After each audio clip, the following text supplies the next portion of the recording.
Hello everyone and welcome back to another video from Gaming Basics. In this video, I'm going to show you how to update the eFootball game on your smartphone. So let's get started right away. If your eFootball game is not working as correctly as it is supposed to, then this might be because you haven't updated to the latest version. So in order to fix this, just open up the Play Store or the iOS App Store depending on your device, and then tap on the search box and then type in eFootball and start your search. Once you find the eFootball game, just go ahead and tap on it, and if you see an update button instead of open, then you will need to tap on it to install the latest updates.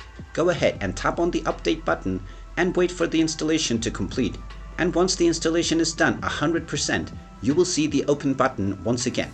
And once you see the open button, you can tap on it to open up the game and start enjoying the latest update right from your device. And there you have it. That is how easy it is to update the eFootball game on your smartphone. If you find this video helpful, make sure you hit that like button and subscribe to our channel if you haven't done so already. Also ring that notification bell to never miss another update from us. Thank you for watching, and I will see you again in the next video.